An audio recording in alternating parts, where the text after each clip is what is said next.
Bienvenue à l'école Montessori qui fête cette année ses 30 ans d'existence.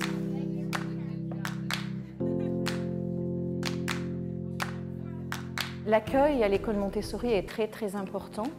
L'accueil des familles, bien sûr, et l'accueil des enfants.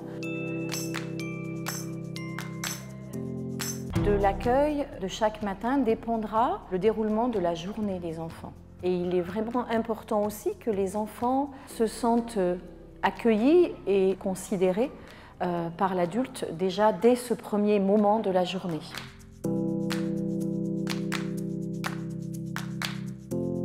On a des enfants entre 3 ans et 6 ans, entre 6 et 9 ans et entre 9 et 12 ans. Dans la pédagogie Montessori, on a toujours un mélange d'âge de 3 ans. Donc, toute la maternelle, petit, moyen, grand, c'est une seule classe.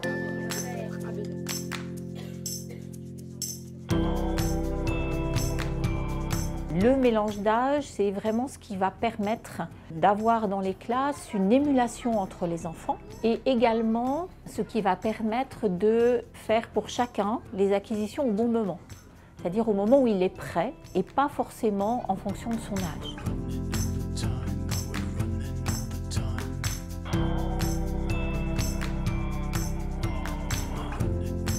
L'organisation de la classe est faite de telle façon justement que les enfants n'ont pas forcément besoin de l'adulte pour choisir leur activité. C'est eux qui vont se diriger vers l'activité, qui vont la choisir, donc du coup qui vont s'investir à travers cette activité, puis la réaliser jusqu'au bout, de façon à ce que l'activité soit complète.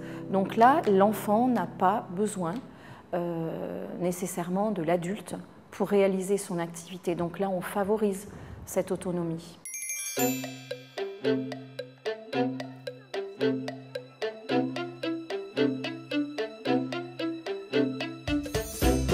Il y a aussi ce qu'on appelle le contrôle de l'erreur dans le travail. Donc les enfants vont pouvoir contrôler leur travail seuls, sans forcément avoir le regard de l'adulte à tout moment. On va attendre à ce que l'enfant fasse le plus possible seul. Cette autonomie qui est encouragée ici à l'école, cette liberté qui est pratiquée, elle va toujours de pair avec la responsabilité de son travail et en même temps avec la persévérance que l'on peut développer pour aller vraiment au fond des choses et au bout des choses. Le travail n'est jamais interrompu par des récréations, ce qui fait que l'enfant a du temps devant lui pour vraiment essayer, recommencer et qu'il s'agisse d'un véritable travail, c'est-à-dire pas juste un exercice que l'on va accomplir pour faire plaisir à la maîtresse.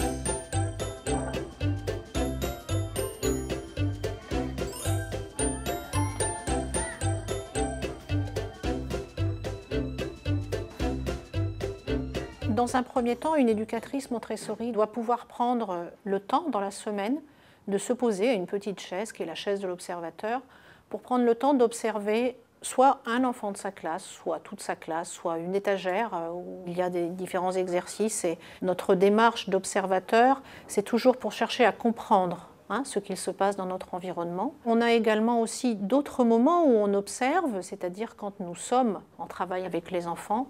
Et ça, c'est quelque chose aussi que nous devons faire très régulièrement, afin bien entendu de comprendre aussi et de savoir où en est l'enfant également dans ses apprentissages.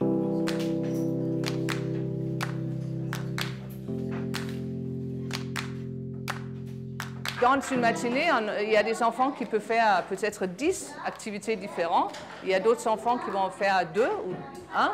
Il y a des enfants qui vont faire des mathématiques, il y a des enfants qui vont faire de la peinture, il y a des enfants qui vont faire de la pâte à modeler. C'est vraiment chaque enfant à son rythme. Les enfants ont la possibilité d'essayer, de tâtonner, d'expérimenter les choses. Les erreurs ne sont jamais vécues comme quelque chose de négatif.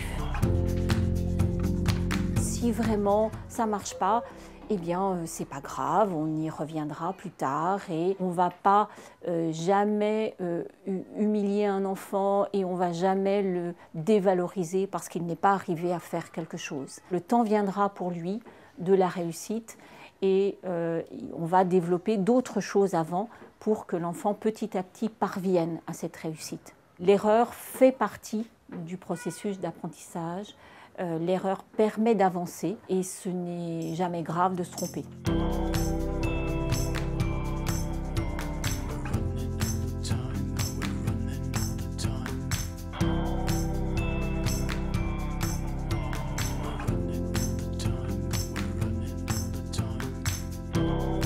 On voit effectivement sur leur visage ou dans leur manière de réaliser les choses qu'ils sont vraiment très heureux de revenir chaque jour dans la classe qui est la leur.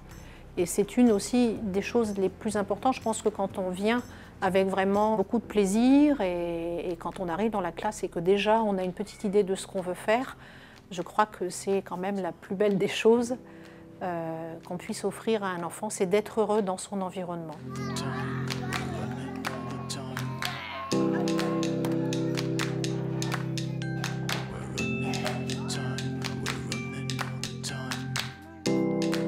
Il n'y a pas de notes à l'école Montessori, il n'y a pas de classement, il n'y a pas un enfant de la classe qui est meilleur que les autres. Ils ont tous des talents, ils ont tous des richesses à développer et chacun va apporter au groupe et à la vie du groupe ses talents personnels. Que chacun puisse vraiment donner le meilleur de ce qu'il a à donner et du coup cela enrichit la classe et chacun trouve sa place dans la classe. Ce n'est pas la même pour tout le monde. Mais chacun peut trouver sa place. Tu fais quoi? La soupe à l'eau.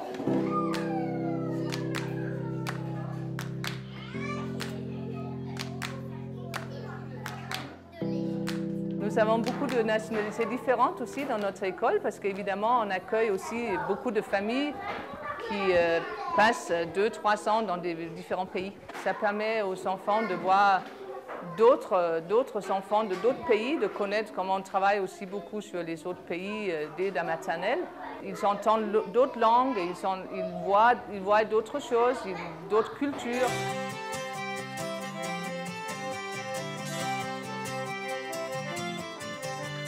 On enseigne l'anglais parce que c'est à la grande demande maintenant dans notre monde qu'on parle anglais et c'est plus facile de commencer d'un jeune âge où l'enfant peut baigner dans une classe, dans une ambiance où on entend l'anglais au courant de toute la journée. Comme c'est des petites éponges, il apprend les mots sans vraiment que ce soit un apprentissage, ça vient naturellement.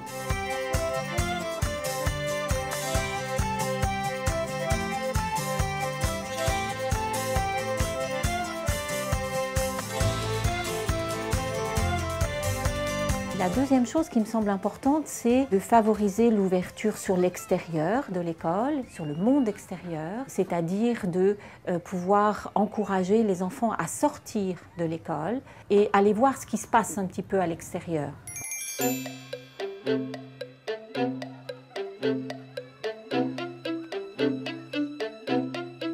C'est important pour que les enfants apprennent à se déplacer dans la ville, se déplacer dans le monde qui les entoure, pouvoir utiliser tout ce qu'ils apprennent à l'école, pouvoir le réinvestir dans la vie réelle et quotidienne. Cette ouverture au monde, elle est beaucoup caractérisée aussi par l'ouverture aux autres, se rendre compte que tout le monde n'a pas forcément la même façon de fonctionner, tout le monde n'a pas forcément le même système de valeurs.